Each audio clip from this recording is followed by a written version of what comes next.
Bienvenue dans le JT du Parlement de la Fédération Wallonie-Bruxelles, préparé par toute l'équipe, Hugues Dijeux, François Loire, Véronique Lefebvre et Cécile Marquette.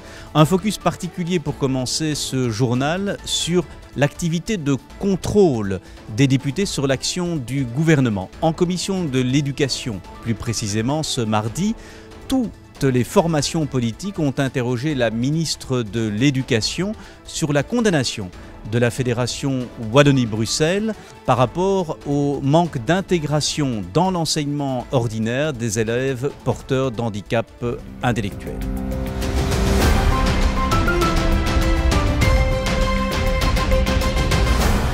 Le 3 février dernier, le Comité européen des droits sociaux a condamné la Belgique, et plus particulièrement la Fédération Wallonie-Bruxelles, pour son manque d'inclusion des enfants en situation de handicap dans l'enseignement ordinaire.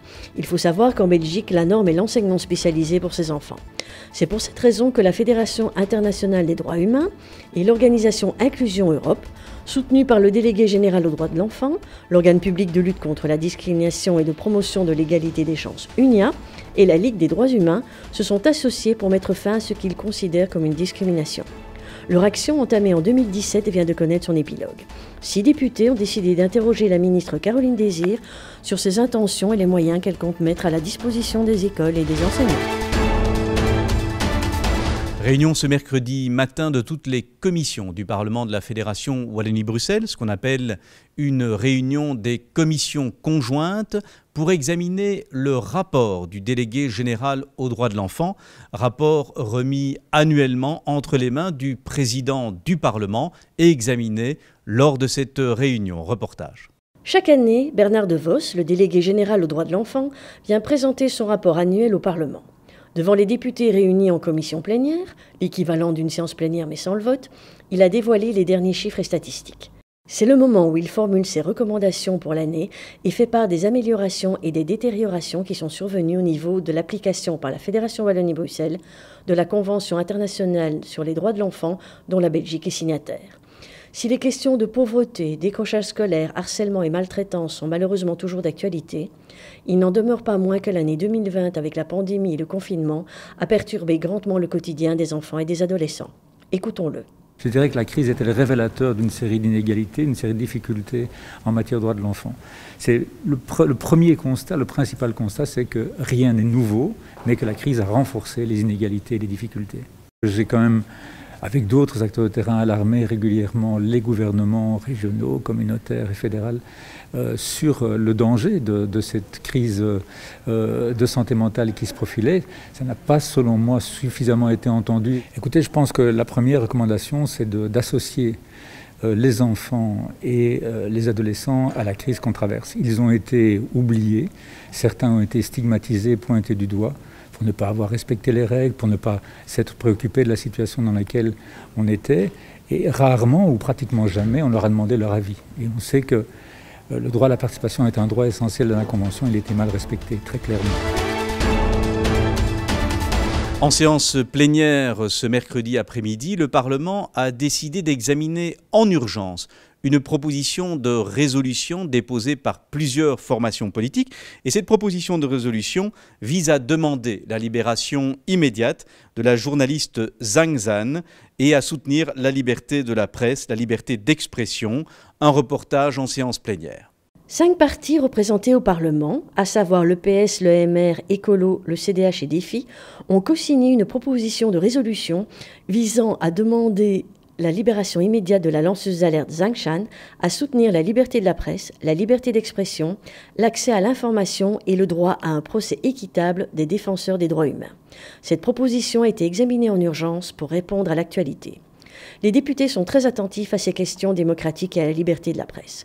Pour mémoire, Zhang Zhan, qui se définit comme une journaliste citoyenne, a été condamnée à 4 ans de prison par les autorités chinoises pour avoir publié sur sa chaîne YouTube 122 vidéos sur Wuhan pendant que la ville était en quarantaine en février 2020. Écoutons les députés qui sont intervenus en séance plénière. En Chine, une journaliste, Mme Zhang Zhan, est emprisonnée parce qu'elle s'est tout simplement exprimée.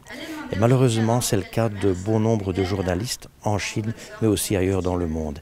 Et cette résolution, elle a pour souci de rappeler que la presse est libre, que l'expression elle est légitime et que chacun, lorsqu'il y a un jugement, un procès, a le droit d'être jugé dans la dignité, avec évidemment les arguments que la défense peut mettre en avant. Ce n'est pas le cas ici, c'est un régime dictatorial et notre Parlement doit démontrer, comme tous les autres parlements du monde, que cette liberté de la presse, on y tient beaucoup et on doit faire infléchir les décisions de ces pays qui sont des dictatures. Le message est celui de la liberté de la presse.